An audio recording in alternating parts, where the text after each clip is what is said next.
qytetarët e Tiranës dhe të mbarë Shqipërisë. Ngrihen në kryengritjen e tyre paqësore më të fuqishme që ka njohur Shqipëria. Ngrihen mbi dhunën, terrorin e regjimit, e klanave të drogës,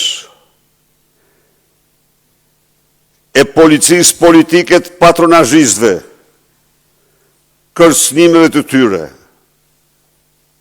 Ngrihen për të mbrojtur interesat më jetike të vehtat të qytetarëve shqiptar. Ngrihen për të mbrojtur dinjitetin, nderin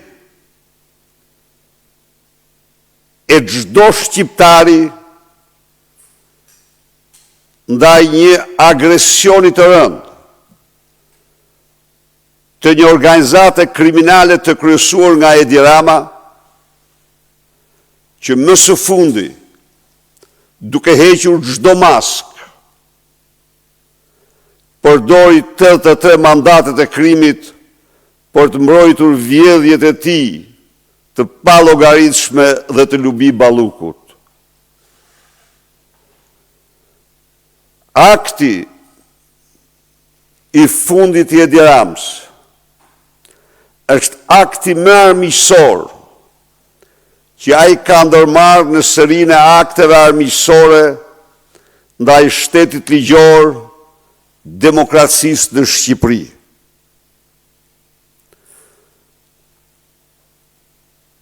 Bllokimi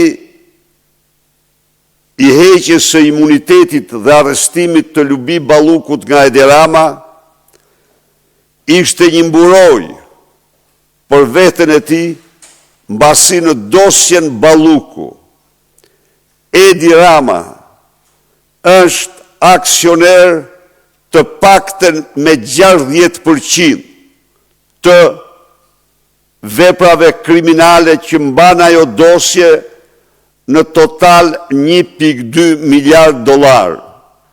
Euro. Qytetarët shqiptar kanë sot 1.001 motive për të dalë nga guacka e konformizmit dhe frikës, për të bashkuar me ne në kryengritjen tonë paqësore. Kriza, lufta në lindjen e mesme, jashtë atij rajoni, pasojat më të rënda në botë kanë po përjetojnë qytetarë shqiptar me çmimin më të lartë në planet të naftës. Dhe kjo jo kryesisht për shkak të luftës, por kryesisht për shkak të taksës Rama. Taks që për litër naftë është më e larta në botë. Qëndrimi cinik i tij nga ndërshkimi i qytetarëve nga çmimi i naftës rëndon akoma më shumë pozicionin e tij. Në një kohë kur të gjitha qeveritë e vendeve të Europës shtuan, rritën apo dyfishuan subvencionin për naftën për fermerët e vendeve të tyre, Edi Rama në një akt të papërgjegjshmërisë absolute e hoqi dhe atë pak subvencionim që jepte.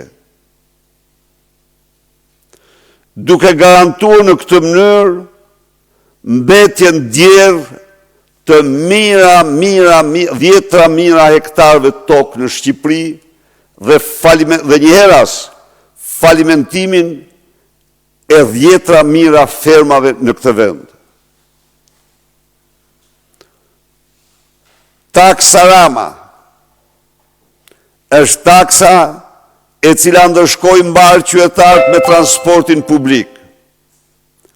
Për shkak të rritjes stratosferike të çmimit të naftës, kompanitë e transportit publik kanë ulur me 40% autobusat e tyre të transportit. Në vend të një ndërhyrje emergjente nga qeveria dhe kompensimit për çmimin e rritur të naftës në mënyrë që qytetarët të kenë dhe transport minimal publik, qeveria rrin dur kryq dhe kjo krijon një goditje të rëndë për të gjithë shqiptarët që nuk përdorin veturat, por përdorin transportin publik për të shkuar në punë apo për nevojat tjera të tyre.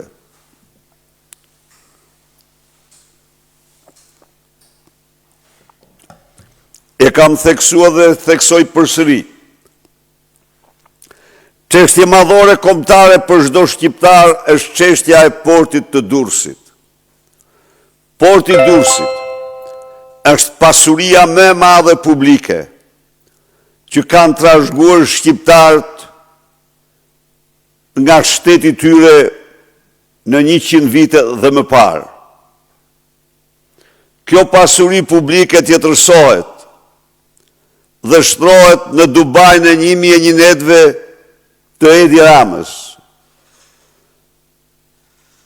Një fitim prallor që te i kalon dhe 4 miliard euro. Por kas kësaj, çdo qytetar shqiptar, me taksat e tij, është i detyruar të kontribuojë, të ndëshkohet dhe me 1 miliard euro minimumi